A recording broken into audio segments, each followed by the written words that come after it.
may it touch our lives and our hearts and transform us, molding us into your image, into the people called the children of God, into those who will inherit your kingdom. Gracious and loving God, be with us here and now. We have prepared our hearts for your presence through prayer and through worship. We have prepared our hearts through praise and through tradition. Come now and speak unto us. We are ready to receive you. It is for this we ask that you do in spite of me or through me. Amen.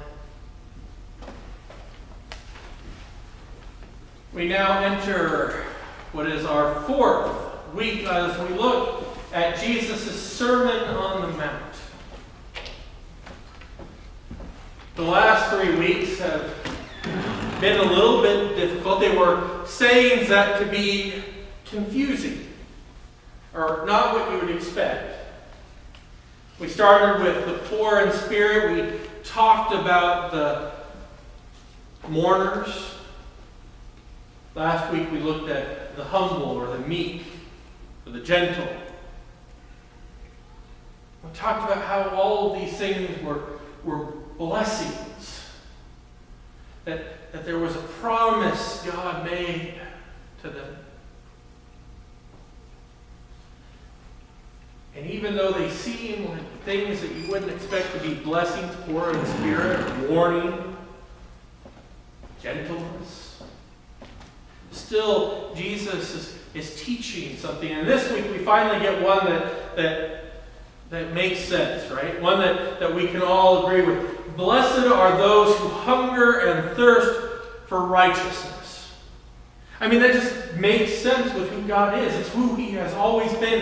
It's what he has always promised. He talked about it throughout the Psalms and the Old Testament. We are supposed to be a people who seek to be righteous. Like, this one wasn't a surprise to them. And even the last part, for they shall be satisfied, suggests that God's promise is still there, that Jesus is continuing to remind the people of that promise, that when we are righteous, when we do what is good and right, God will take care of us. We will see God's victory.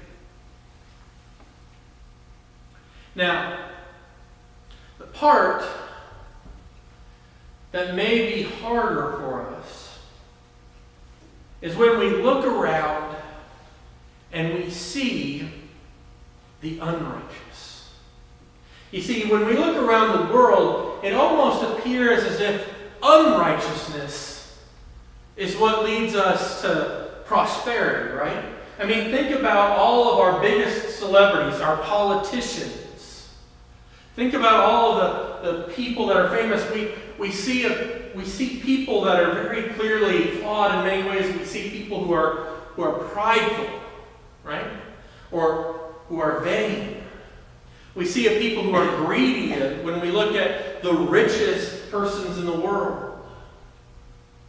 Right? It looks like unrighteousness, greed and vanity and looks and lies lead to prosperity rather than and lead to satisfaction rather than righteousness. I mean, we all know a few righteous people that are famous. We knew Mother Teresa, and we probably knew about Pope John Paul II, and we knew about Martin Luther King Jr. and Mahatma Gandhi and Nelson Mandela. But the list of righteous people that get famous is very small compared to the list of people that we know that didn't do something good and right. Right? The world tries to teach us the opposite, and I think Jesus is talking about that as well in the statement. Blessed are those who hunger and thirst for righteousness. That not only are we to be a people that desire or seek righteousness, but righteousness is not something that's just readily available. It's not right there before us. It's not always the easy choice.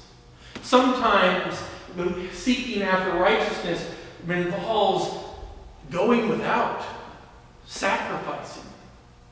That sometimes we experience a full hunger and a thirst for righteousness because we find that if we look, or if we were satisfied with righteousness, or thought we could be satisfied with righteousness, the world is parched, right? The world is starving of righteousness. Blessed are those who hunger and thirst for righteousness, for they shall be satisfied. When we seek after righteousness in such a way that it becomes a whole body experience, that when our desire for righteousness is so complete and so total that we can feel it in the pits of our stomach and that we can feel it in our throats, not just our hearts and our minds, when it is something that every fiber of our being is seeking after, we are guaranteed by God through a promise that we will be satisfied.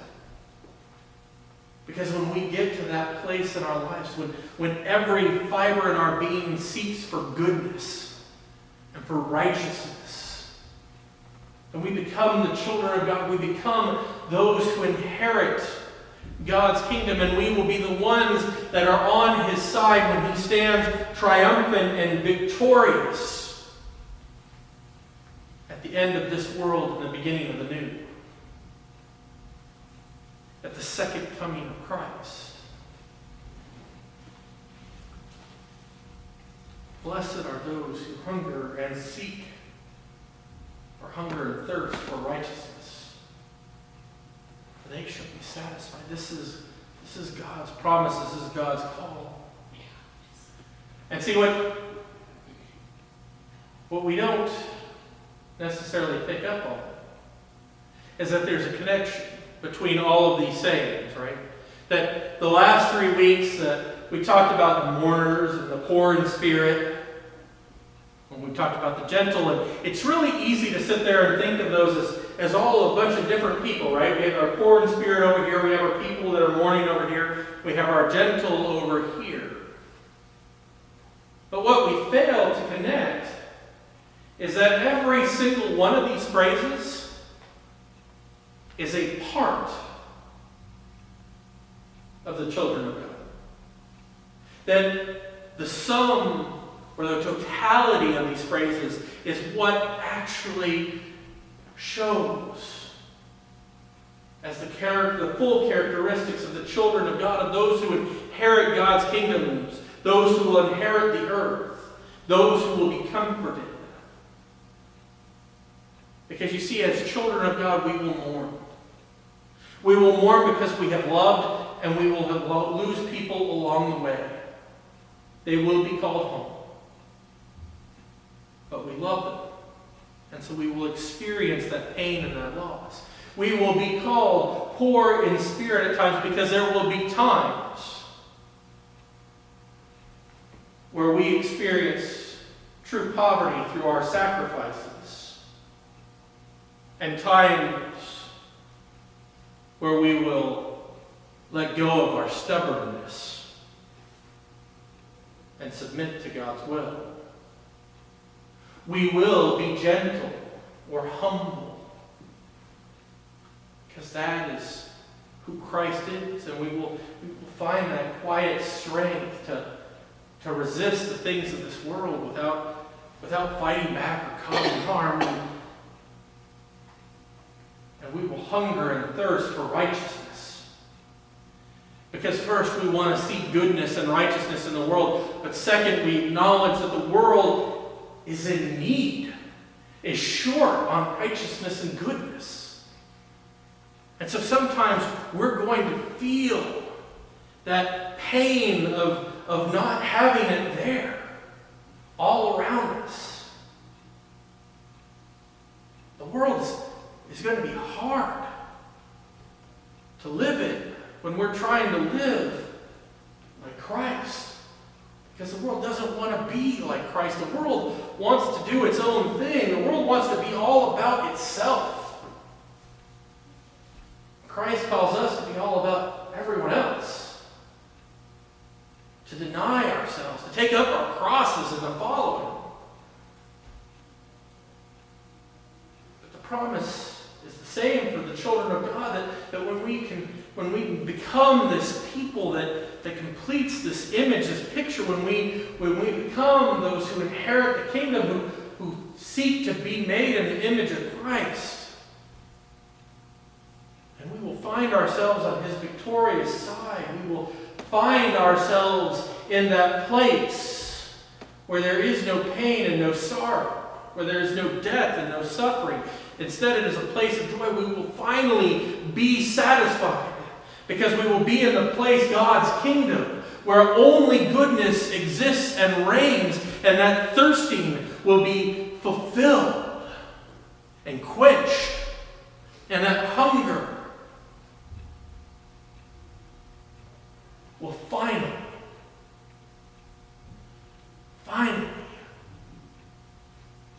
be taken care of.